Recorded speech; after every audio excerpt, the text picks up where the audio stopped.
దేవుని నామమునకు స్తోత్రములండి. యేసుక్రీస్తు శ్రమల కాల ధ్యానాంశములుగా ఈ దిన ధ్యానాంశము, యేసు రక్తం మనలను భద్రపరచును. మీరున్న ఇండ్ల మీద ఆ రక్తము మీకు గురుతుగా ఉండును. నేను ఆ రక్తమును చూచి మిమ్మును నశింపచేయక దాటిపోయేదను. నేను ఐగుప్తు దేశమును పాడు చేయుచుండగా మిమ్మును సంహరించుటకును తెగులు మీ మీదికి రాదు. నిర్గమాకాండము 12 అధ్యాయము 13 ప్రకారము మానవుడు కలిగి ఉండే అత్యంత ప్రాముఖ్యమైన అవసరతలలో ఒకటి కాపుదల అండి. భౌతిక మరియు ఆధ్యాత్మిక మండలములలోనూ ఇది అవసరమండి. రక్తంలో ఉన్న కాపుదలను గురించి పరిశుద్ధ గ్రంథంలో వ్రాయబడిన 2 సందర్భములు మనం జ్ఞాపకం చేసుకుంటే, ఇశ్రాయేలు ప్రజలు ఐగుప్తును విడిచి వెళ్ళుటకు ముందు ఆఖరి తెగులుగా ఐగుప్తు దేశము వారి తొలిచూలు నందలి మగ సంతానము సంహరింపబడుటను ఎదుర్కొన్నదండి. ఏది ఏమైనను ద్వారబంధముల మీద రక్తపు గురుతులు ఉన్న వారందరూ కాపాడబడినారు మరియు సంహారకుడు వారి నివాస గృహములను దాటి వెళ్ళిపోయారని నిర్గమాకాండం 12 అధ్యాయం 13 వెల్లడి చేసిందండి. అలాగుననే ఇరుకో పట్టణము ఇశ్రాయేలు చేత నాశనం చేయబడి సమయమున రాహాబును ఆమె ఇంటివారు మాత్రమే ఇంటి కిటికీకి కట్టబడిన ఎర్రని దారము బట్టి కాపాడబడినారండి. ఇక్కడ ఎరుపు రంగు రక్తమునకు సూచనగా ఉన్నది. యెహోషువ గ్రంథం 2 అధ్యాయము 18-19 6 అధ్యాయము 25. మొదటి సంఘటనలో ఐగుప్తునందు సంహరింపబడిన మగ జ్యేష్ఠ సంతానమంతయు మనుషుల ద్వారా సంహరింపబడిన వారు కారు, కానీ సంహారకుని ద్వారా సంహరింపబడినారు. ఇది ఆధ్యాత్మిక మండలములలో జరిగిన వినాశనము. రెండవ సంఘటనలో ఎరుకో యొక్క ప్రజలు ఇశ్రాయేలు ద్వారా చంపబడినారండి. ఇది మనుషుల ద్వారా జరిగింది. ఈ విషయములలో వినాశనము భౌతికమైన మండలములలో జరిగిందండి. పై 2 సంఘటనల ద్వారా రక్తం చేత కప్పబడిన వారు భౌతిక మరియు ఆధ్యాత్మిక మండలములలోని నాశనం నుండి కాపాడబడుచున్నారని రుజువగుచున్నదండి. మేకల యొక్కయు గొర్రెల యొక్కయు లేక రక్తమునకు గుర్తుగా ఉన్న ఎరుపు రంగు దారము ప్రజలను అంత వినాశనం నుండి కాపాడిన ఎడల యేసు రక్తం ద్వారా మనకు ఎంత మానవాతీతమైన కాపుదల లభిస్తుందో ఊహించగలమా? బిడ్డలారా, విశ్వాసులారా, యేసు రక్తము మనలోను మన చుట్టూ ఆవరించి ఉన్నప్పుడు అపవాది మనలను ఎదుర్కోలేడండి. దేవుని వాక్యం ఇలాగ సెలవిస్తున్నది. నిజముగా యాకోబులో మంత్రం లేదు, ఇశ్రాయేలులో శకునం లేదు.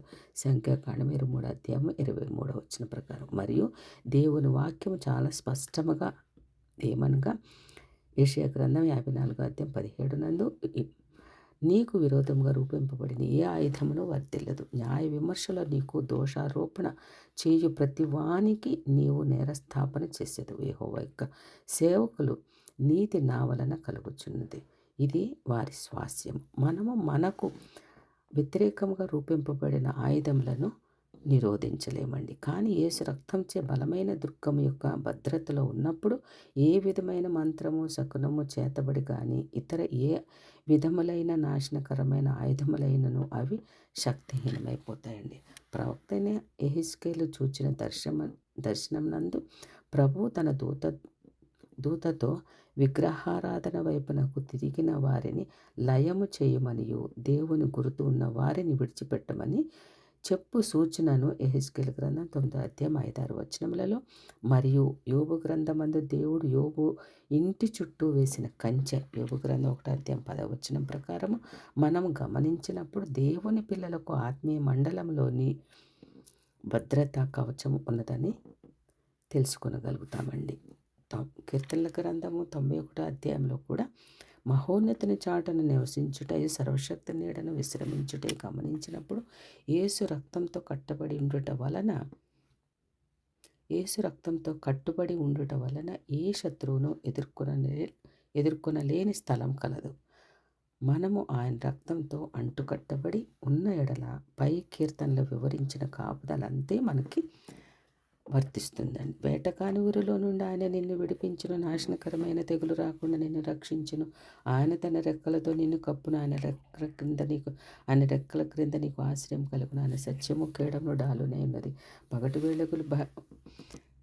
పగటి వేళ కలుగు భయమునకైనను రాత్రి వేళ కలుగు భయమునకైనను పగటి వేళ ఎగురు బాణమునకైనను చీకట్లో సంచరించే తెగులకైనను మధ్యాహ్నమందు పాడుచే రోగమునకైనను నువ్వు భయపడకుందు. నీ ప్రక్కన 1000 మంది పడినను నీ కుడి ప్రక్కన 10,000 మంది కూలినను అపాయం నీ యొద్దకు రాదు. నీవు కన్నులారా చూచుండగా భక్తిహీనులకు ప్రతిఫలము కలుగును. యెహోవా నీవే నా ఆశ్రయమని